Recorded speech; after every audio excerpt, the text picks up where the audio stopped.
revival worship night. We organized something that we entitled the Revival Night. Naye tetulina butogoli. But we don't have something. Tetulina bujogoli bwe twateeseteese tugenda kikola bwe tukikole bwe tutulyoke tufune revival. We didn't add in a lot of ingredients to do so that we get revival. Wabula twaleese emitima gyaffe. But we brought our hearts.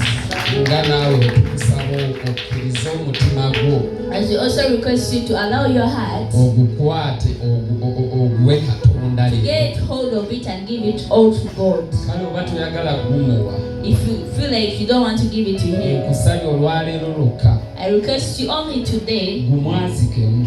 borrow it to Him. Then bye tunaamalira eyo. As we end the session, kijja kubeera gy'oli oba okyagumwazisa oba ogumuwa. It will remain until whether you borrowed it to Him or giving it to Him. Waliwo ekintu kye twagala okulaba mu generation yaffe. There is something that you want to see in our generation.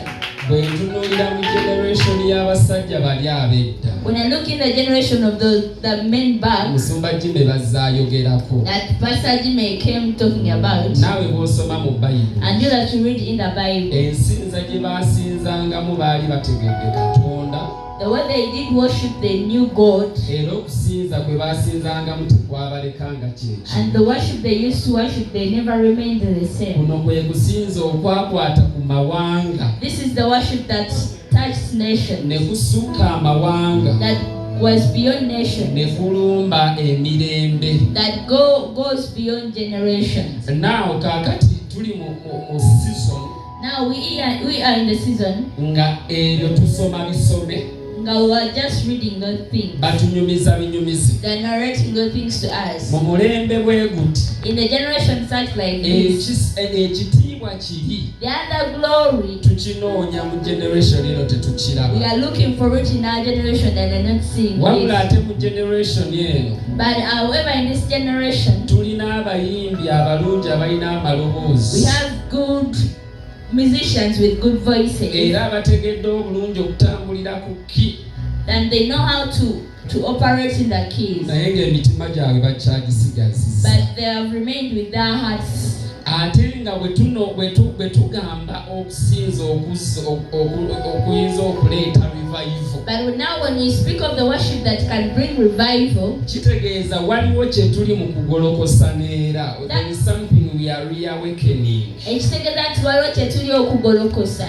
waliwo kye tugezaako okuddamu tugolokose. There is something that we are awakening again. naye tusabye Katonda akuwe ekisa. I'm praying that God gives you the grace, nange ampe ekisa. and also give me also the grace, tukwatire wamu. so that we get all together, amaloboozi gaffe gawulirwe mu bwengula.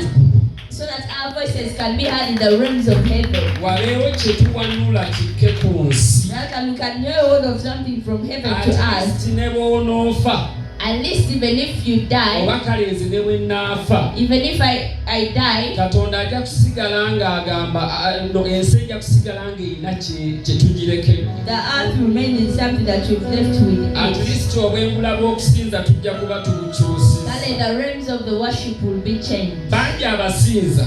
There are a lot of worshippers. amaloboozi gaabwe nga gatuuka mu bwengula nga gawamba realms. When already their voices are in the realms of heaven. naye ffe tulina omusinza gwe twagala okugolokosa ekiro ky'olwaleero. But first we want to awaken a certain worshipper tonight. eddoboozi lyo lyokka si lye lituuka mu bwakabaka obw'omwoyo. When it is not only your voice reaching in the realms of heaven, wabula nga naawe mwennyini olina obusobozi obutuuka mu bwakabaka obw'omwoyo. but also even when you have the capability to reach in the realms of heaven. eddoboozi lyo naawe mwennyini. Your voice and you yourself, twagala tuweemalewo. we want to consume ourselves ku lw'okwagala kwa for Katonda. the love of God. Bwe tekikuluma. Is it not painful to you? Tekikuluma okulaba nga buli musinza gwe tulina. Aren't you heard that each and every worshipper we have atuuka n'akoma oba atuuka n'azikira. has an end point? oluyimba ne lujja nga lwakusinza n'owulya nga lukutte ku mutima abantu bangi ne balwogerako.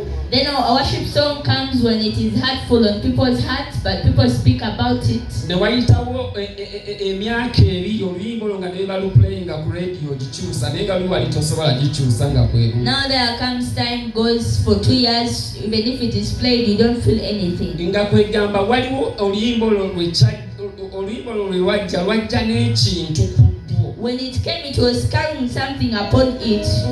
Naye kati ekiseera obudde bwatambula ekintu ekyo ne kigenda nga kiva ku luyimba. But as time moves, it is now carrying nothing. Ne tubeera nga ennyimba ziri Amazing Grace nga zetuddayo era.